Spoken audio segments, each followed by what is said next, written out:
Foreign Minister Penny Wong has touched down in Beijing, preparing for crucial meetings with Chinese counterpart Wang Yi. Joining me now live is the Shadow Foreign Minister Simon Birmingham. Thank you for joining us. What should be the priority for Penny Wong in her meeting?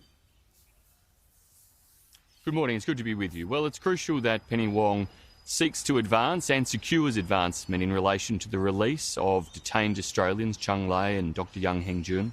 It's equally crucial that she secures progress in terms of removal of the unwarranted trade sanctions against Australia, particularly our wine and barley industries, but also the many other industry sectors hit by the indirect trade sanctions that China has been applying.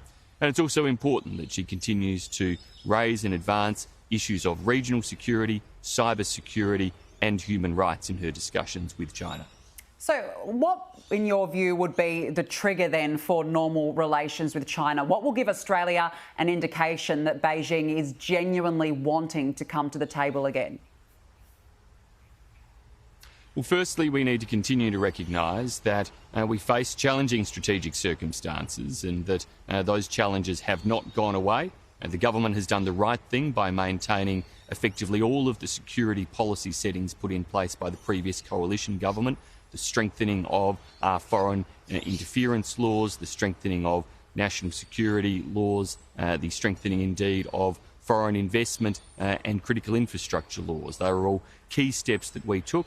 They created some tensions in the relationship, but they were done in the national interest and there can be no backpedalling on those. And I acknowledge the government has maintained all of those settings in place.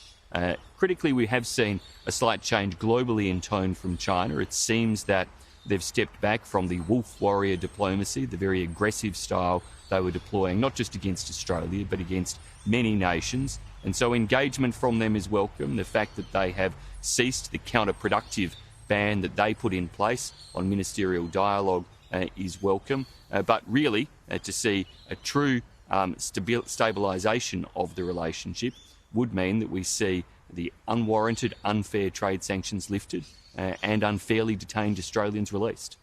Well, overnight, Beijing's Customs Department officially encouraged the buying of Australian lobsters, health products, Ugg boots and pearls. What can we take from that? Look, any such steps are encouraging, but our live seafood industry will want to know that they're going to be able to get their product into market without the very high risks and penalties they've faced of it being stopped at the ports on dubious grounds and millions of dollars of losses incurred as a result of that interception of products that have limited shelf life and therefore are prone and susceptible to such interference. So there are real concerns there that need clarity from Beijing in terms of the fact that there won't be those sorts of tactics deployed against live seafood or any other sector. And of course, critically then, the decisions they've openly taken to put massive tariffs on industry sectors such as barley and wine, they need to be reversed. And obviously for the families of Dr Yang and of Cheng Lei, they want to see their loved ones get to come home. Why now, do you think? There's been years of frozen relationship. Why do you think Beijing is at least willing now to have a chat? Well, as I said, we've seen globally a bit of a change in tone. The wolf warrior diplomacy seems to have eased off in terms of the approach China's taking, not just in Australia, but around many nations. We saw the positive step in terms of President Xi Jinping, not just having the brief meeting with Anthony Albanese during the G20, but the 3-hour discussions he had face-to-face with Joe Biden for the first time in President Biden's administration. So they are very welcome steps in terms of China showing a willingness to have dialogue, showing a willingness to engage. But the pressure points, not just those in our bilateral relationship we've focused on around trade and detained Australians, but the pressure points in regional security and global security and cyber security, in foreign interference, those issues remain, and they remain real areas of concern that the world has to work clearly but very firmly with China on. OK, Kevin Rudd has been appointed Australia's US ambassador. What's your reaction to this appointment?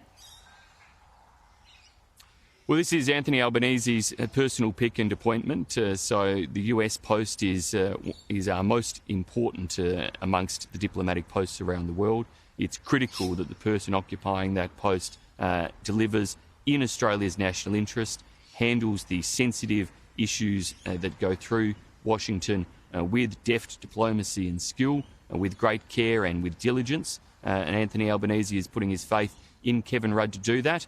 We, of course, want to see international success for Australia and need to see our relationship with the United States succeed, and that particularly requires the full delivery and implementation of what is envisaged under the AUKUS agreement, which will require Kevin Rudd to give it his 110% support and attention.